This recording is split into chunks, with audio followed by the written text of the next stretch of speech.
Aparat gabungan TNI Polri dikabarkan telah berhasil menembak mati 3 orang kelompok kriminal bersenjata yang berusaha merampas senjata milik petugas di Puskesmas Sugapa, Kabupaten Intan Jaya, Papua pada hari Senin, tanggal 15 Februari tahun 2021 kemarin. Ketiga orang yang berhasil dilumpuhkan oleh timah panas itu diduga kuat terafiliasi dengan organisasi Papua Merdek (OPM) yang kerap membuat onar di Sugapa, Intan Jaya, Papua. Penembakan terhadap 3 anggota OPM itu berawal dari upaya pengejaran yang dilakukan oleh tim gabungan TNI Polri, terhadap para pelaku penyerangan Prada Ginanjar Arianda, salah satu prajurit TNI AD dari Satuan Batalion Infanteri Yonif Rider 400 Banteng Rider yang terjadi di pos peninjauan, Kampung Mamba, Distrik Sugapa pada hari Senin pagi. Prada Ginanjar ditembak dari arah ketinggian oleh gerombolan OPM dari kejauhan hingga peluru OPM menembus bagian dada sebelah kanan salah satu prajurit TNI AD yang masih berusia 22 tahun itu. Pengejaran terhadap para pelaku penyerangan pun dilakukan oleh tim gabungan TNI Polri di Sugapa, Papua. Dalam pengejaran kelompok OPM itu, tim gabungan TNI Polri telah berhasil menemui salah satu orang yang diduga kuat terlibat dalam penyerangan tersebut, yang bernama Janius Bagau.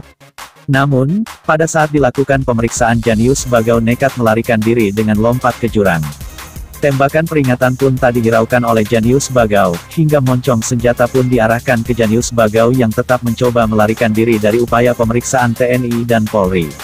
Karena medan yang terjal tersebut, Janius Bagau berhasil melarikan diri dari petugas TNI Polri dengan luka tembak di bagian tangan. Beberapa saat kemudian, tim gabungan TNI dan Polri kembali mendapatkan informasi dari warga sekitar, bahwa telah ada 1 orang pasien dengan luka tembak yang diduga merupakan anggota OPM telah dibawa ke Puskesmas Sugapa oleh Kepastoran Gereja Katolik Bilogai dan sejumlah warga. Mendapatkan informasi tersebut, aparat TNI dan Polri seperti tidak mau kecolongan yang kedua kalinya. Mereka langsung mencari kebenaran informasi tersebut, dengan berusaha mencocokkan data KTP orang yang baru saja dibawa ke Puskesmas Bilogai dengan anggota OPM yang sempat melarikan diri dari penangkapan oleh petugas sebelumnya. Ternyata benar saja, hasil identifikasi aparat TNI dan Polri dengan petugas Puskesmas Sugapa menunjukkan kecocokan, bahwa pria dengan luka tembak di bagian tangan yang dibawa oleh sejumlah warga ke Puskesmas Sugapa itu adalah Janius Bagau, atau pria yang sebelumnya sempat lolos dari penangkapan aparat TNI dan Polri karena nekat melarikan diri dengan melompat ke jurang. Ketegangan antara tim gabungan TNI dan Polri pun kembali terjadi di Puskesmas Sugapa, ketika intel TNI dan Polri melihat 2 orang rekan Janius Bagau berusaha membawa lari pasien yang tengah mendapatkan perawatan oleh tim medis Puskesmas Sugapa itu.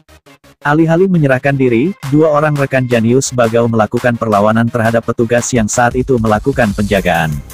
Mereka berusaha merampas senjata petugas dengan sangat berani. Namun dengan sigap aparat pun langsung menembak ketiganya hingga tersungkur tewas. Kepala Penerangan, Kapen, Komando Gabungan Wilayah Pertahanan Kogabu Wilhan III Kolonel ZIGN Suryastawa saat dikonfirmasi membenarkan kejadian tersebut. Menurut Kolonel Suryastawa, tindakan terukur terhadap ketiga orang kelompok kriminal bersenjata di Papua itu dilakukan karena mereka melakukan perlawanan saat akan ditangkap oleh tim gabungan TNI dan Polri. Kapen Kogabu Wilhan III itu juga menegaskan, penindakan terukur terhadap ketiga orang tersebut dilakukan setelah dipastikan bahwa mereka adalah bagian dari kelompok kriminal bersenjata OPM yang kerap kali melakukan aksi teror terhadap masyarakat dan aparat keamanan di wilayah Sugapa, Intan Jaya, Papua.